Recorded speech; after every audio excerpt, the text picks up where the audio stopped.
चौथे चरण के वीवीआईपी उम्मीदवार भी, वीवीआईपी वोटर भी असदुद्दीन ओवैसी वोट डालने के बाद क्या कह रहे हैं, सुनते हैं। हमारे वतन अजीज का सबसे अहम पार्लियामेंट्री इलेक्शन है, तो उम्मीद करता हूं कि आप सब लोग अपने वोट का इस्तेमाल करेंगे, वतन अजीज को बचाएंगे, मजबूत रखेंगे, लोकतंत्र को मजबूत रखेंगे, जमहूरियत को मजबूत करेंगे। और अगर हमको भरोसा है जमहूरियत में, तो सबसे ज़्यादा उसका बेहतरीन सबूत ये देना है कि आप निकल कर अपने वोट का इस्तेमाल करिए। हम उम्मीद करते हैं कि इंशाअल्लाह सब लोग निकल कर अपने वोट का इस्तेमाल करेंगे। और आज देख रहे हैं कि कल से भी खुदा की कुदरत बोलिए कि मौसम भी थोड़ा गर्मी में कमी आई है, तो अब तो आपको निकल कर सबको अपने वोट का इस्तेमाल पूरे तेलंगाना में, हैदराबाद में, आंध्रा में करिए।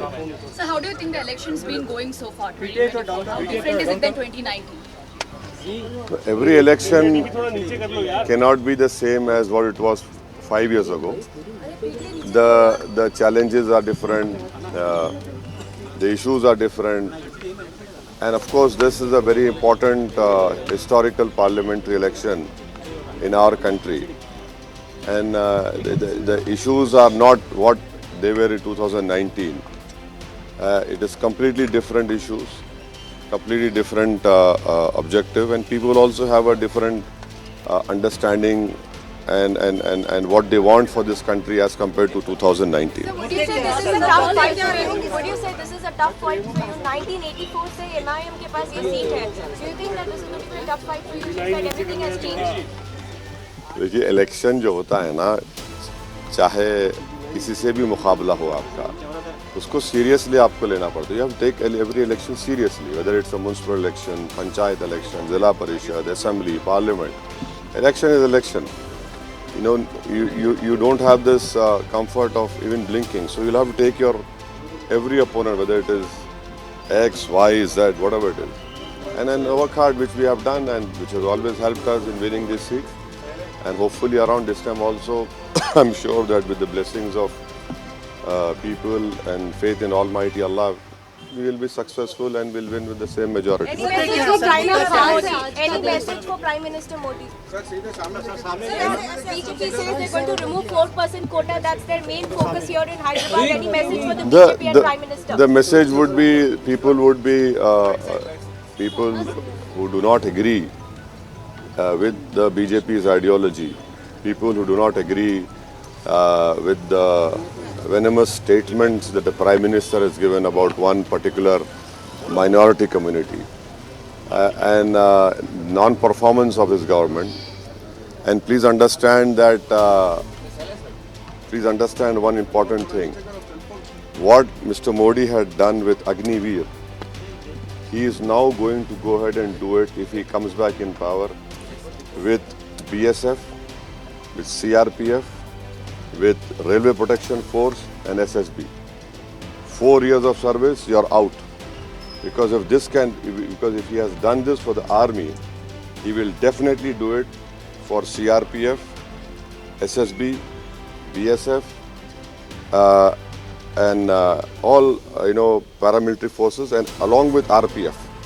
So this people must understand, it has not come out. It will come out very soon.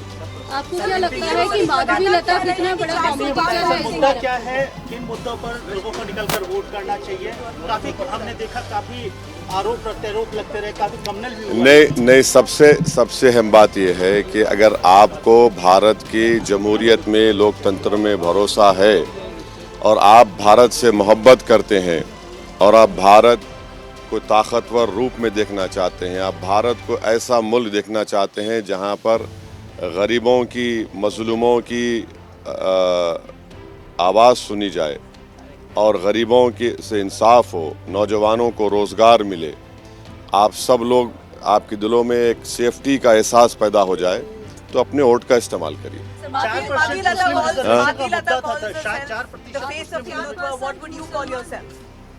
I am the face of Indian nationalism. Five national issues you're seeking vote for today. No, I've already said it, but I don't want to get into this trap of appealing for vote on the day of polling when the campaigning. What are your 5 national issues, sir? No. There are many issues. See, what I feel people of India have to understand, especially the youth, the Narendra Modi government has done what they have done with the Indian Army recruitment with Agniveer. They will definitely, if Mr. Modi comes back in power, he will replicate the same scheme for CRPF, SSB, Railway Protection Force, BSF. Because if that is done for the army, which goes and stands at the borders and protect the country and us and the Indian citizens, he will definitely do this. Because 4-year service, you are out. They claim that only the cream is chosen. They claim that the cream is chosen. So the same argument will be given. Secret alliance. So see, if this can be done for the army, why won't this government do it, which we don't want? Now, can you imagine at the age of 22, 23, the youth is unemployed after having done 4 years? But they get benefits after 4 years. What benefit? There is no benefit. There is no pension, no medical, no education. Nothing is there. So this is what I'm appealing to the youth of India. Please understand this.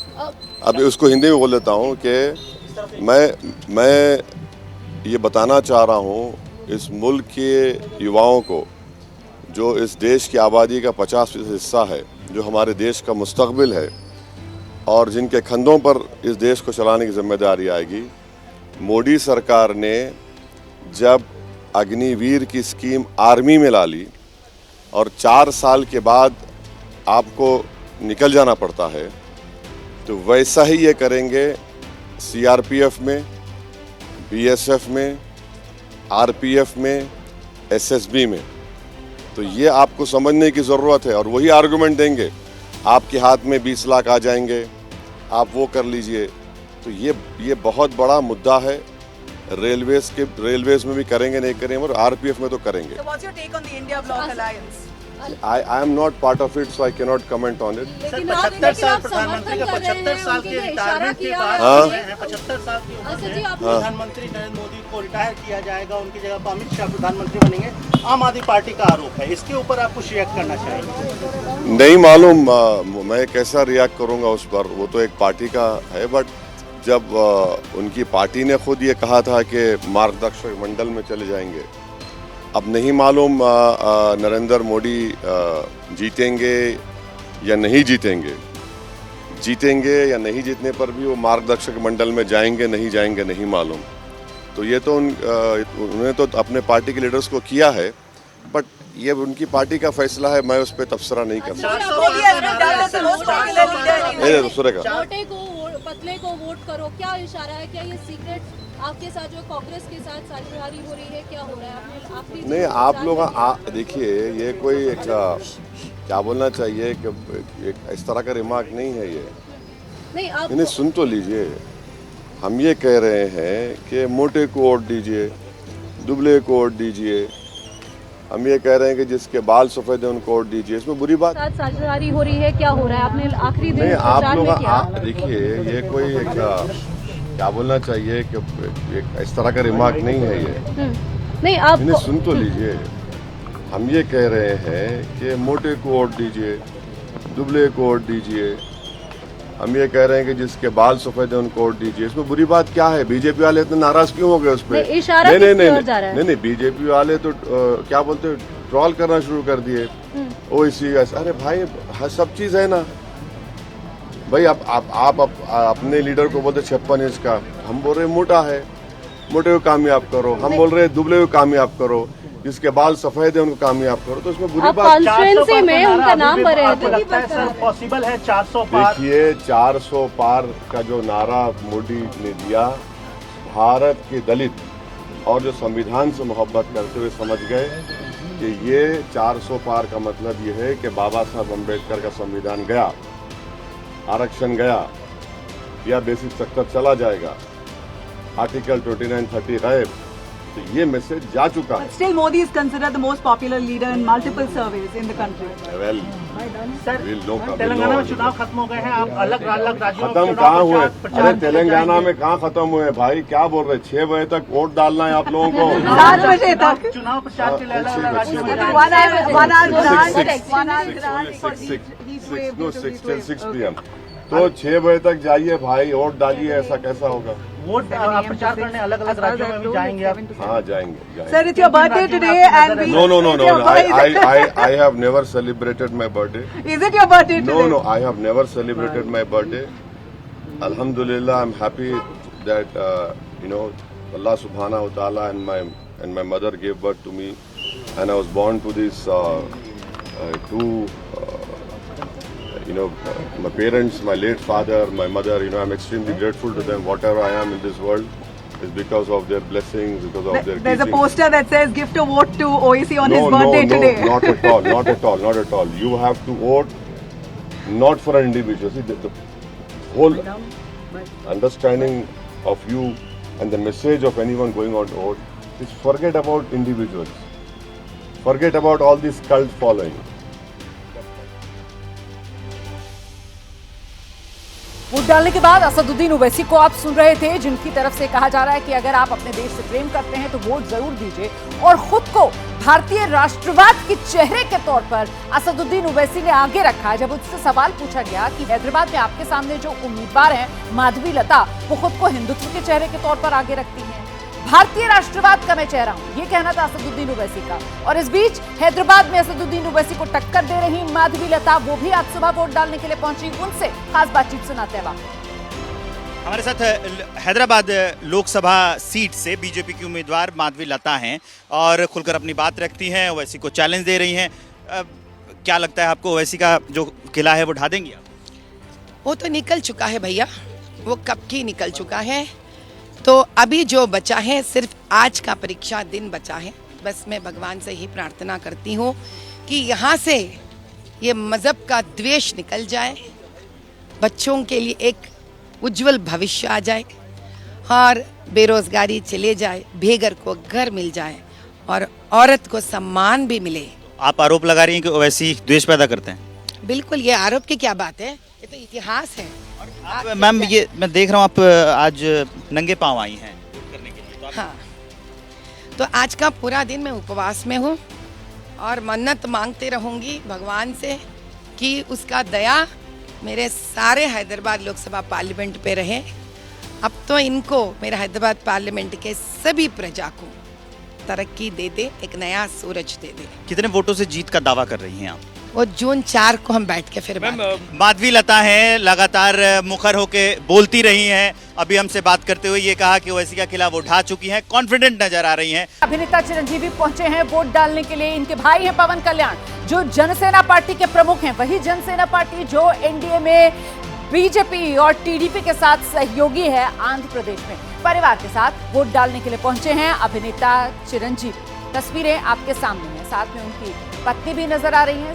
सीधे आपको लेकर चलते हैं, अब जरा सियासी गणित महाराष्ट्र का जानते और समझते हैं, जहां आज वोट डाला जा रहा है 11 लोकसभा सीटों पर। सीधे डेटा सेंटर लेकर चलेंगे आपको शिरीन के पास। शिरीन, बिल्कुल रोमाना, महाराष्ट्र की महत्वपूर्ण सीट बीट का आखिर क्या इस बार सियासी समीकरण है, ये पूरी तस्वीर अपने दर्शकों के सामने रख देते हैं और टक्कर भी बताएंगे कि क्यों ये टक्कर दिलचस्प है। चौथे चरण की पहली बार लोकसभा चुनाव लड़ रही पंकजा मुंडे बीजेपी ने चुनावी मैदान में उतारा है और दूसरी बार चुनाव लड़ रहे एनसीपी एससीपी के यहां पर कैंडिडेट बजरंग सोनवणे, और इन दोनों के बीच ये मुकाबला महाराष्ट्र की बीट सीट पर। ओबीसी समुदाय से आती हैं पंकजा मुंडे, मराठा समुदाय से आते हैं यहां पर बजरंग। तो यहां चौथे चरण की ये टक्कर, बीड में अभी क्या माहौल है, सीधे आपको लिए चलते हैं। हमारे सहयोगी मृत्युंजय वहीं से आपको जानकारी देंगे। मृत्युंजय, बिल्कुल, बीड में सुबह 7 बजने के साथ ही मतदान बहुत जोश और उत्साह के साथ शुरू हुआ है और हम बीड शहर में हैं और यहाँ पर देखिए एक पोलिंग बूथ पर किस प्रकार से सजावट की गई, तैयारी की गई है। लेकिन बहुत दिलचस्प लड़ाई है यहाँ पर। ये पहली बार राज्य की राजनीति से उठकर लोकसभा का चुनाव लड़ रही हैं। उनकी बहन प्रीतम मुंडे मौजूदा सांसद है, जिनका टिकट काट के पंकजा मुंडे को उम्मीदवार बनाया गया। और सामने है बजरंग सोनावने, जो कि एनसीपी शरद पवार गुट के उम्मीदवार हैं। लड़ाई इसलिए दिलचस्प है कि यहाँ सिर्फ बात एनसीपी, एसपी और बीजेपी के बीच की नहीं है। यहाँ बात जो चुनावी जिस प्रकार से चुनाव प्रचार हुए, ओबीसी और मराठा करने की यहाँ पर कोशिश की गई है। पंकजा मुंडे जो कि ओबीसी चेहरा है और बजरंग सोनावने एक मराठा चेहरा है। और ये हमें याद रखना होगा कि जब हाल के दिनों में या पिछले वर्षों में मराठा आरक्षण की मांग का मुद्दा जब उठा था, तो यही क्षेत्र बीड़ पर, ये जो क्षेत्र है जालना, औरंगाबाद, परभणी, इन्हीं क्षेत्रों में तो काफ़ी ज़्यादा विवाद हुआ था। इसीलिए ये मुद्दा काफ़ी अहम है और पंकजा के लिए चुनौती बहुत है।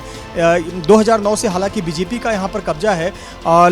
यहाँ पर गोपीनाथ मुंडे सांसद थे, बाद बेटी प्रीतम मुंडे सांसद हुई और फिर उसके बाद पंकजा मुंडे अब उम्मीदवार हैं। तो देखिए किस प्रकार से यहाँ मतदान चल रहा है। सुबह 7 बजे से ही मतदाता मतदान केंद्रों पर पहुंचकर अपने मताधिकार का प्रयोग कर रहे हैं और काफ़ी संख्या में उत्साह देखने को मिल रहा है। लंबी कतारें देखने को मिल रही हैं। जी मृत्युंजय, ठीक है, आप रहिएगा हमारे साथ, आगे भी इस पर बातचीत होगी। जो भी अपडेट होगा अपने दर्शकों को हम जरूर दिखाएंगे। एक सीट पर हमारी नजर है और अब चौथे चरण की एक और महत्वपूर्ण सीट पश्चिम बंगाल की बहरामपुर। अधीर रंजन चौधरी कांग्रेस के उम्मीदवार, लोकसभा में कांग्रेस के नेता भी हैं। टीम इंडिया के पूर्व क्रिकेटर इनके सामने। टीएमसी ने यूसुफ पठान को यहां से उतारा है। बहरामपुर पश्चिम बंगाल की ये सीट, लगातार 5 बार के सांसद अधीर रंजन चौधरी रहे हैं। हालांकि यूसुफ पठान जो टीएमसी की तरफ से है, वो पहली बार अपना चुनाव इस बार लड़ रहे हैं। तो बहरामपुर का ये सियासी समीकरण, ये टक्कर इस वक्त हमने अपने सामने रखा है। और देखिए मनोज्ञा लोईवाल का रुख हम कर लेते हैं। मनोज्ञा हमें अपडेट कर रही है। मनोज्ञा, पश्चिम बंगाल में भी इस बार जो चुनाव है वो बड़ा दिलचस्प नजर आ रहा है। बहरामपुर से क्या इस वक्त चुनावी मिजाज? बिल्कुल, और मैं आपको बता दूं कि ये वो जिला है जहां पर 50% से ज्यादा मुस्लिम आबादी है और जिसे कांग्रेस का गढ़ कहा जाता है। 1999 पे से इस वर्ष से यहां पर अधीर रंजन चौधरी को कोई हरा नहीं सका है। लोकसभा में उनकी आपने भाषणबाजी सुनी है, बतौर लोकसभा में लीडर ऑफ ऑपोजिशन है। कांग्रेस के गढ़ में क्या टीएमसी सेंध लगा पाएगी, ये इस बार फैसला हो जाएगा, क्योंकि 2024 के चुनाव में मशहूर क्रिकेटर यूसुफ पठान को तृणमूल कांग्रेस ने बतौर उम्मीदवार उतार दिया है।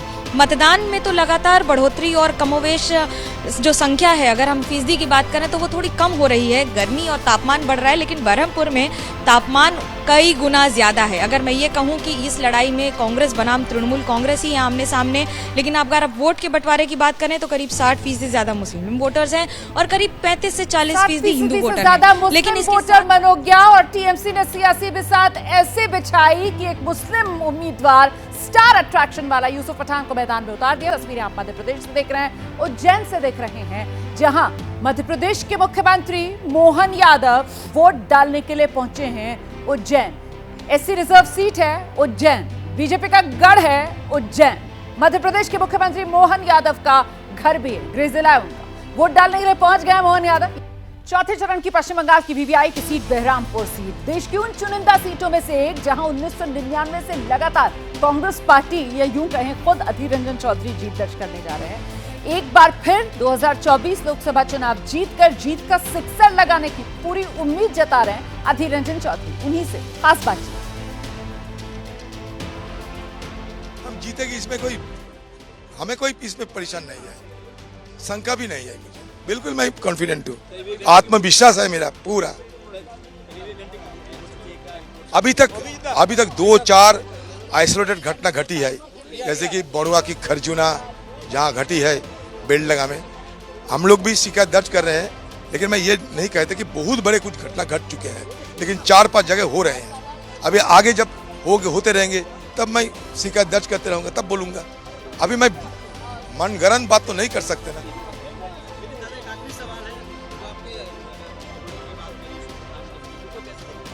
मैं कुछ नहीं देखती उनको, I don't care a fig for him.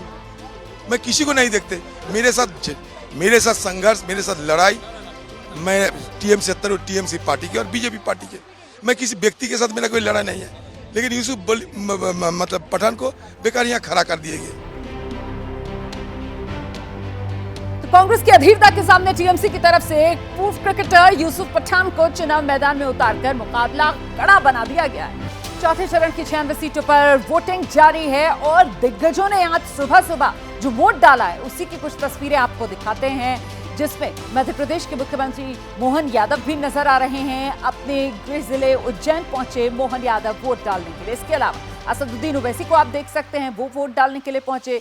जो चिवल्ला लोकसभा क्षेत्र है वहां के वोटर असदुद्दीन ओवैसी। जगनमोहन रेड्डी को आप देख रहे हैं, कड़प्पा जिले में वोटर हैं जगनमोहन रेड्डी, वो वोट डालने के लिए पहुंचे। वेंकैया नायडू को आप देख सकते हैं, वो आज सुबह सुबह वोट डालने के लिए पहुंचे हैं। और ऐसे में ये वो तस्वीर जिसका मैं पहले जिक्र कर रही थी, मध्य प्रदेश के मुख्यमंत्री हैं मोहन यादव। शिवराज सिंह चौहान से जिम्मेदारी लेकर बीजेपी की तरफ से इस बार मध्य प्रदेश में मुख्यमंत्री पद की जिम्मेदारी मोहन यादव को दी गई और उज्जैन अपने गृह जिले में मोहन यादव ने वोट डाला है। इसके बाद मोहन यादव की तरफ से अपील भी की गई लोगों से वोट डालने के लिए। स्याही लगी उंगली भी वो दिखाते हुए नजर आए। सीधे आपको लेकर चलते हमारे सहयोगी रविकांत इस वक्त मौजूद है। रविकांत, परिवार के साथ पहुंचे थे मुख्यमंत्री वोट डालने के लिए? देखिए, मुख्यमंत्री मोहन यादव वोट डाल करके और बाहर निकल रहे हैं। मीडिया का भारी जमावड़ा है और यहाँ पर इस समय लगातार जो मोहन यादव हैं आपको स्क्रीन पर दिख रहे होंगे। हमारा कैमरा पर्सन जो है वो कोशिश कर रहे हैं कि मोहन यादव की जो तस्वीरें हैं वो आपको दिखा सकें। मोहन यादव इस समय बाहर निकल चुके हैं और सामने इस समय मौजूद हैं और उनकी जो स्याही है वो दिख रही है। अभी थोड़ी देर में मोहन यादव मीडिया से बात करेंगे और काफ़ी भीड़ है जिसके कारण मोहन यादव थोड़ा सा धीमे चल रहे हैं और उन्होंने कहा कि थोड़ा सा आगे बढ़ के जब स्थिति ऐसी होती है कि बातचीत कर सकेंगे तो वो बात करेंगे। हम कोशिश करेंगे कि उनसे बात करा सकें। मोहन यादव इस समय वोट डाल करके बाहर निकले हैं और सड़क पर इस समय चल रहे हैं। मीडिया काफ़ी ज़्यादा है जिसकी वजह से सिक्योरिटी को थोड़ी प्रॉब्लम हो रही है। मोहन यादव कोशिश हम कर रहे हैं कि मोहन यादव जैसे ही बातचीत करते हैं हम उनसे बिल्कुल परिवार के साथ वोट डालने के लिए पहुंचे मध्य प्रदेश के मुख्यमंत्री मोहन यादव और वोट डालने के बाद अब पोलिंग बूथ से बाहर की तरफ आ रहे हैं। मोहन यादव किस तरीके से जनता से अपील करेंगे वोट डालने की वो भी आपको सुनवाएंगे। और इस बीच ये उज्जैन का जो समीकरण है जहां पर वोट डाला है मोहन यादव ने, इसको लेकर डेटा सेंटर आपको लेकर चलते हैं अपनी सहयोगी शिरीन के पास।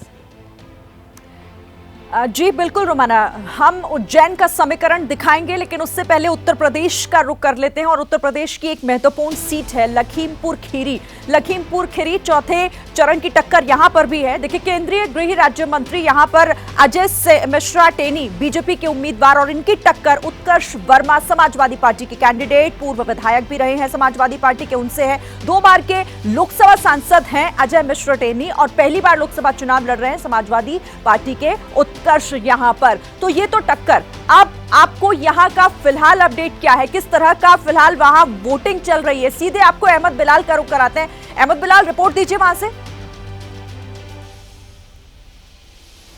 बिल्कुल शिरीन, देखिए ये जो लखीमपुर खीरी की सीट है यहाँ के वोटरों में एक जो सियासी मिजाज है यहाँ का एक अस्थायित्व देखने को मिलता है। यानी खीरी की जनता एक बार जिस कैंडिडेट के ऊपर भरोसा जताती है बार बार जो है वो उसी के ऊपर भरोसा जताने का इतिहास जो है वो इस सीट का रहा है। फिलहाल अगर मैं वोटिंग की तस्वीर दिखाऊं तो देखिए ये लोकतंत्र की बेहद खूबसूरत और राहत देने वाली तस्वीर जो है वो मैं आपको दिखा रहा हूँ। वाइड फ्रेम में आपको दिखा रहा हूँ कि देखिए पूरा का पूरा जो पोलिंग बूथ है वो किस तरीके से भरा हुआ है। और ये पोलिंग बूथ वो है जहां पर केंद्रीय गृह राज्य मंत्री अजय कुमार मिश्र, जिनको टेनी महाराज कहा जाता है इस पूरे इलाके में, उनका ये पोलिंग बूथ है। बनबीरपुर उनका पैतृक गांव है और यहीं पर ये पोलिंग बूथ बना हुआ है। पूरा पोलिंग बूथ देखिए जो है वो किस तरीके से खचाखच भरा हुआ है। लंबी लंबी लाइनें जो है वो कतारें यहाँ पर देखने को मिल रही है। कुछ मतदाताओं से जरूर बात करेंगे।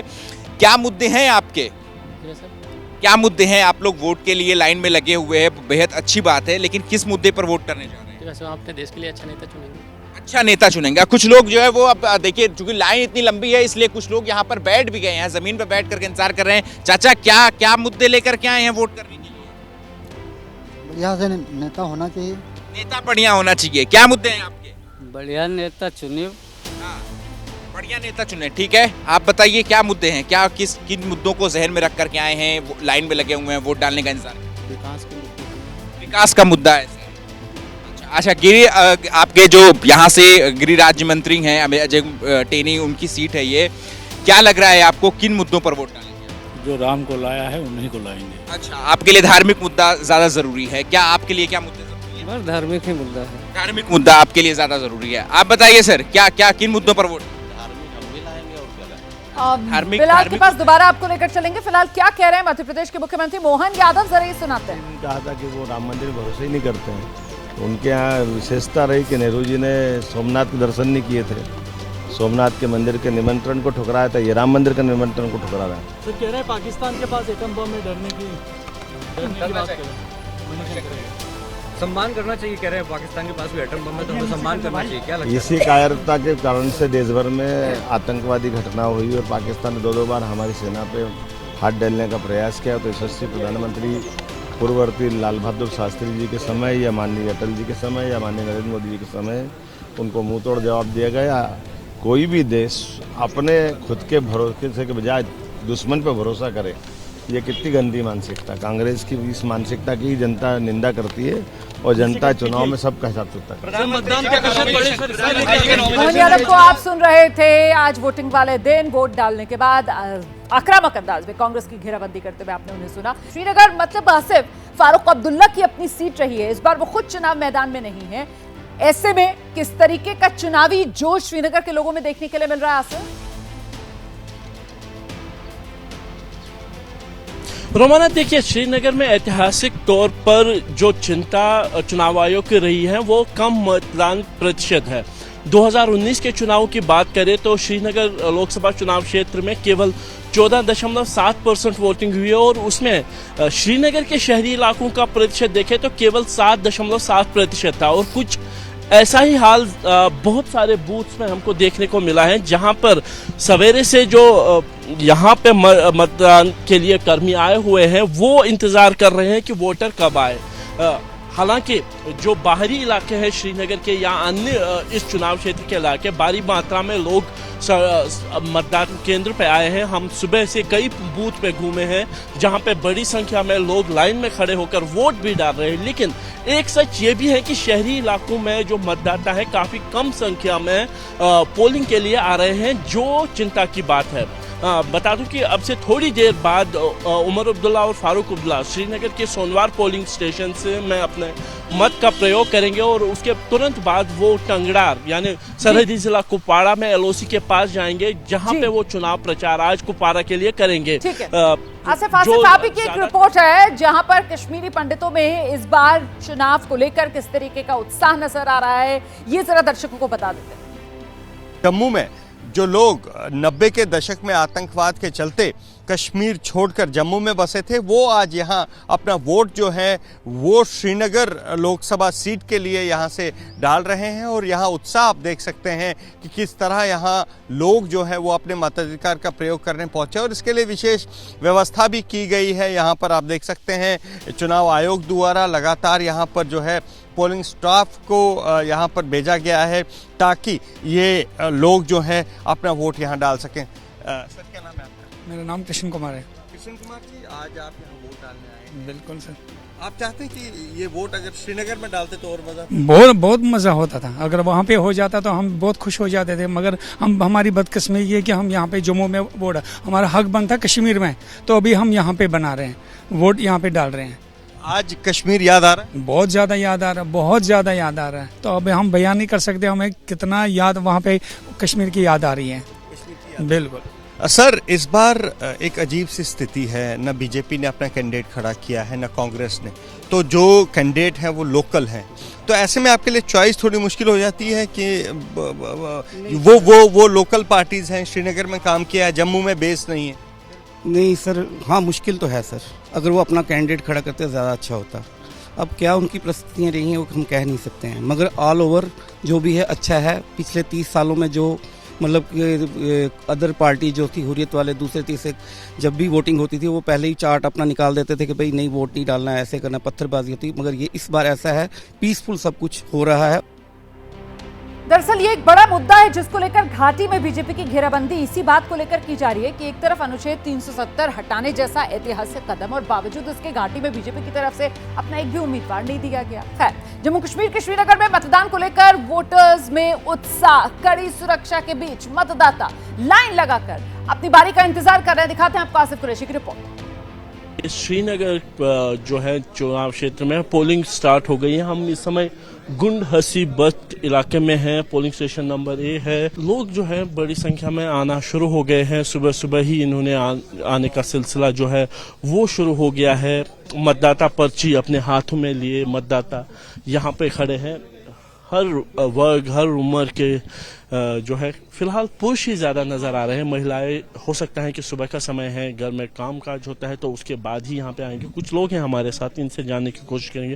भाई आपका नाम? नज़ीर अहमद जी मेरा नाम है जी। कल से हम वेट कर रहे हैं, कब 7 बजे, कसम से हमको नींद नहीं आए, हम वोट डालें। पहली बार हम आए वोट डालने के लिए। आप पहली बार वोट? हाँ पहली बार। जो भी हो जाएगा इंशाल्लाह ठीक ही हो जाएगी। तो हमारे क्या मुद्दा है इस बार जो वोटिंग जिसपे हो? हाँ महंगाई बढ़ गई है, बहुत चीज हो गई, इसलिए हमको वोट डाले कि तंग आ गए कि इंशाल्लाह बहुत अच्छा हो जाएगा। जो भी हो जाएगा अच्छा हो जाएगा। का नाम भैया? इदरीस। इदरीस पहली बार वोट डाला? हाँ मुझे 2 बार आया वोट, मैंने नहीं डाला, लेकिन मैं कल से इंतजार में हूँ कि कब सुबह 7 बजे बज जाएंगे मैं वोट डालूंगा। तो इससे पहले अगर 2 बार जब पोलिंग हुई थी आपने नहीं डाला था, क्यों नहीं डाला था और आज क्यों डाला? क्योंकि सख्ती थी कश्मीर में, अब इंशाल्लाह ठीक हो जाएगा।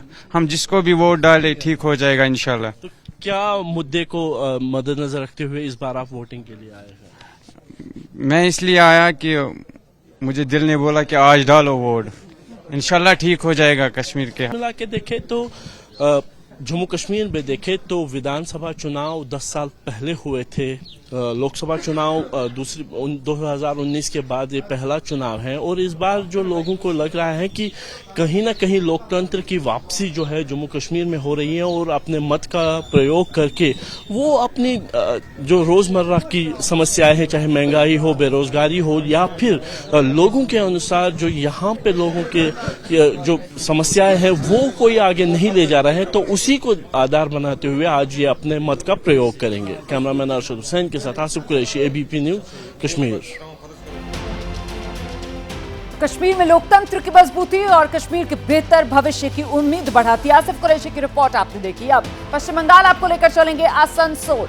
मतदान शुरू होते ही मतदाताओं में जबरदस्त उत्साह नजर आया। दिखाते हैं आपको अपने सहयोगी श्रीनिवास की रिपोर्ट। हम आसनसोल के अरुणोदय प्राइमरी स्कूल बूथ पे हैं और आप देख सकते हैं दोनों तरफ पुरुषों की लाइन हो या महिलाओं की लाइन हो, लंबी लंबी कतारें लग चुकी हैं। सुबह सुबह का वक्त है क्योंकि जैसे जैसे दिन बढ़ता जाएगा, गर्मी बढ़ती जाएगी, तो लोगों ने सोचा क्यों ना जलपान करने के पहले मतदान कर दिया जाए। आप देख सकते हैं यहाँ के मतदाताओं में उत्साह। सुबह सुबह मतदान शुरू हुआ है और उसके बाद ये लंबी लाइनें यहाँ लग चुकी हैं। पूछते हैं भाई लोगों से, भाई साहब क्या इस बार मतदान का मुद्दा क्या है आप लोगों का? Silent voter. आप भी साइलेंट हैं भैया? बिल्कुल नहीं, जो देश को आगे ले जा रहा है उसको वोट देना। देश को आगे ले जा रहा है उसको वोट देना। जी भैया आप बताइए क्या है इस बार आपके इलाके में मतदान में मुद्दा? देखिए जो महीना में जो राशन देता है, पैसा देता है, उसी को हम लोग देखेंगे। जो गरीब को देखता है उसी को देखेंगे। तो देखिए यहाँ पे तमाम तरह के लोग हैं। कुछ ऐसे लोग भी मिले, उन्होंने कहा कि हम साइलेंट हैं और बंगाल में ये चुपचाप वाला भी नारा चलता है। चलिए उधर महिलाओं की लाइन है, उन लोगों से भी पूछते हैं कि इनके मुद्दे क्या हैं। क्या सोच के वोट करेंगे? क्या सोचे करें, बस अच्छा होना चाहिए, देश अच्छा चले। बस हम लोग और कुछ नहीं चाहिए। दीदी जीत जाए, हम लोग और कुछ नहीं चाहिए। हम लोग बहुत सहारा बना है। नहीं, वोट देने के लिए कुछ सिखाए नहीं है? सिखाए क्या सिखाएगा, जाके हमको वोट देना है, जिसमें जाए। बोलो जिसमें जाए। अरे वोट तो किसी एक को दीजिएगा। एक ही को देगा, किसी की जहाँ अंगुरी जाएगा वहीं टिपाएगा। हम अंगुरी जाएगा वहीं टिपाएगा। बिहार लेकर चलेंगे बेगूसराय की सीट, जहां पर आज वोट डाले जा रहे हैं। बीजेपी की तरफ से एक बार फिर चुनाव मैदान में गिरिराज सिंह को उतारा गया है और उनके सामने इंडिया गठबंधन की तरफ से लेफ्ट के अवधेश राय चुनाव मैदान में। दिखाते हैं आपको अपने सहयोगी निधिश्वी की रिपोर्ट। रामधारी सिंह दिनकर की जन्मभूमि बेगूसराय इस बार किसको जीत का सेहरा बांधती? मेरे साथ कुछ लोग हैं, जनता है बेगूसराय के, ये बताएंगे कि इनके नजरों में इस बार किसका पलड़ा भारी है। नाम पर वोट दे रहे हैं या काम? मैं तो अभी फिलहाल जो है ना ही नाम पे और ना ही काम पे दे रहा हूँ। वोटर है, बताएंगे कुछ नहीं। आपको क्या लगता है? अबरी बार 400 पार। आपको? हम लोग सर काम पे वोट देंगे, नाम पे वोट नहीं देना है हमको। जो हमारे लिए, देश के लिए और हमारे जनता के लिए जो विकास का काम करेंगे हम उन्हीं को चाहेंगे और उन्हीं को वोट देंगे। आपको क्या लगता है? देखिए वोट जब भी होना चाहिए तो विकास के मुद्दा पर होना चाहिए। विकास हुआ है कि नहीं? हाँ सर हुआ है विकास, सच बताइए। विकास हुआ है एकदम, मोदी की अथी में विकास बहुत हुआ है। और इस बार जान लीजिए कि इंडिया गठबंधन की फुल बहुमत की सरकार बनने जा रही है। पूरे भारत में गठबंधन 308 सीट लाने जा रही है। तो आपको क्या लगता है? हमें तो लगता है जो बिहार भर में एकमात्र बेगूसराय सा जिला है जहां फ्लाईओवर तक बन चुका है, किसी जिला में नहीं है। ये योगदान हम किसको माने? गिरिराज जी को न माने तो जब हमारे घर आएंगे हमारे साथ उनसे लाभान्वित होंगे तभी होंगे। इसलिए 400 पार अवश्यम भावी है, न भूतो न भविष्यति, वैसा जीत होगा।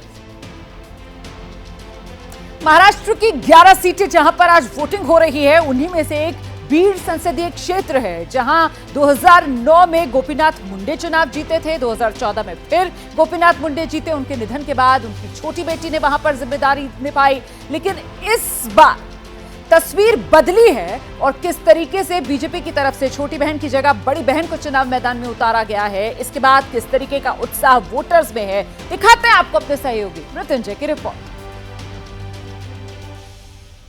लोकसभा चुनाव के चौथे चरण में महाराष्ट्र के 11 लोकसभा सीटों पर मतदान हो रहा है। सुबह 7 बजने के साथ ही मतदान शुरू हो गया है। हम बीड जिले में हैं। बीड लोकसभा सीट पर भी मतदान सुबह 7 बजे शुरू हो गया है और देखिए मतदाता मतदान करके अब मतदान केंद्रों से बाहर निकल रहे हैं। महिला को देखिए सबसे पहले मतदान करके मतदान केंद्र से बाहर निकल रहे हैं। खुश हैं आप? खुश है। देखिए इनकी खुशी बताती है कि मतदान करने की कितनी खुशी है। पहली वोटर है इस मतदान केंद्र पर। और देखिए बीड लोकसभा क्षेत्र की बात करें तो कुल 41 उम्मीदवार हैं। इसके साथ ही मतदाताओं के लिए नोटा का विकल्प भी उपलब्ध है और मुख्य मुकाबला बीजेपी और एनसीपी शरद पवार गुट के बीच माना जा रहा है। बीजेपी की पंकजा मुंडे और एनसीपी शरद पवार गुट के बजरंग सोनावने उम्मीदवार हैं। और देखिए सुबह 7 बजने के साथ ही मतदान की प्रक्रिया शुरू हो गई है। मतदाता अपने नंबर आने के बाद मतदान केंद्र के अंदर जाकर अपनी पहचान पत्र दिखाकर मतदान कर रहे हैं और जो प्रिसाइडिंग ऑफिसर हैं, पोलिंग ऑफिसर हैं, वो सुनिश्चित कर रहे हैं कि सभी को आसानी से मतदान करने का जो अधिकार है वो मिले और आसानी से वोट कर सकें। मतदान करने के बाद मतदाता बाहर आए और उन्होंने मतदान किया। कैसा लग रहा है आपको? अच्छा लग रहा है। कितने बजे से तैयार होकर आई थी आप मतदान करने? 6:30 बजे। 6:30 बजे से। मतदान की प्रक्रिया में कोई अड़चन ना हो, इससे सुनिश्चित करने के लिए जो चुनाव अधिकारी हैं, पुलिसकर्मी हैं, वो तैनात हैं। पश्चिम भारत से आपको पूर्वी भारत पश्चिम बंगाल लेकर चलेंगे, जहां कांग्रेस के किले में सेंधमारी के लिए टीएमसी की तरफ से पूर्व क्रिकेटर यूसुफ पठान को चुनाव मैदान में उतारा गया है। पहली बार चुनाव लड़ रहे यूसुफ पठान। उन्हीं से खास बातचीत की हमारे सहयोगी मनोज्ञा लोईवाल।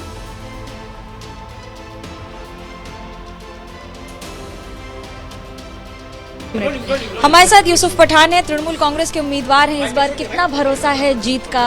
आज यूसुफ आपको वोटिंग शांतिपूर्ण भी हो रहा है? मुझे बहुत भरोसा है, मुझे जीत का बहुत भरोसा है क्योंकि यहाँ पे बहुत अच्छे से वोटिंग हो रहा है और यहाँ पे लोग बहुत एक्साइटेड है और मैं भी बहुत एक्साइटेड हूँ इस चीज़ से। क्योंकि आपने अभी तक हमेशा बॉलिंग की है और जिस तरह से क्रिकेट के मैदान में है, तो जनता के मैदान में खेल और जीतने का कितना भरोसा? मैंने हमेशा बैटिंग करते हुए अपनी टीम को जिताया और यहाँ पे जो जनता ने मुझे प्यार दिया है डे 1 से और बहुत भरोसा जताया है मुझ पे और मुझे भी उन पे बहुत भरोसा है कि वो मेरा साथ देंगे और मेरे साथ रहेंगे। कांग्रेस के अधीर रंजन चौधरी कहते हैं आप बाहर से आए हैं, बाहर के कैंडिडेट हैं, बहिरागत की राजनीति तो टीएमसी करती है। नहीं, ये तो आपको यहाँ के जो लोग हैं, यहाँ की जनता आपको बताएगी। मुझे यहाँ पे अपना फैमिली मेम्बर उन्होंने बनाया और मैं यहीं का हूँ और मैंने कभी ऐसा सुना नहीं किसी के मुँह से। अगर हार गए तो क्या करेंगे? मैंने वो ऑप्शन रखा ही नहीं है क्योंकि यहाँ की जो जनता है उन्होंने वो मुझे ऑप्शन दिया नहीं है, तो मुझे पूरा भरोसा है उनके जो विश्वास पे कि यहाँ से मैं जीत रहा हूँ और मैं यहीं पे रहूँगा। बड़ी बात। कैमरा पर्सन सूरज पांडे के साथ मनोज्ञा लोईवाल, बरहमपुर, एबीपी न्यूज। और अब आगे बढ़ते हुए जरा जल्दी से आपको दिखा देते हैं किस तरीके से आज सितारे जमीन पर नजर आ रहे हैं, क्योंकि वोटिंग के लिए पोलिंग बूथ पर पहुंच रहे हैं सितारे। दक्षिण भारत आंध्र प्रदेश में जहां पर आज वोटिंग हो रही है, वहां पर तेलुगु सिनेमा के बड़े नाम सुपरस्टार वोट डालने के लिए पहुंचे हैं। इनमें चिरंजीवी से लेकर जूनियर एनटीआर से लेकर अल्लू अर्जुन तक वोट डालते हुए नजर आ रहे हैं। तस्वीरें आपको दिखाएंगे आगे, छोटा सा ब्रेक, ये तस्वीर आपके सामने आ गई। अल्लू अर्जुन को आप देख रहे हैं, एनटीआर जूनियर को आप देख रहे हैं, चिरंजीवी को आप देख रहे हैं, वोट डालने के लिए पहुंचे हैं अपने अपने परिवार के साथ। और इन तस्वीरों को दिखाने का एबीपी न्यूज का मकसद यही है कि आप भी प्रेरणा लें और देखें किस तरीके से तमाम सितारे वीवीआईपीज पहुंच रहे हैं वोट डालने के लिए आपके इलाके में। अगर आज वोटिंग का दिन है तो अपनी जिम्मेदारी जरूर निभाइए,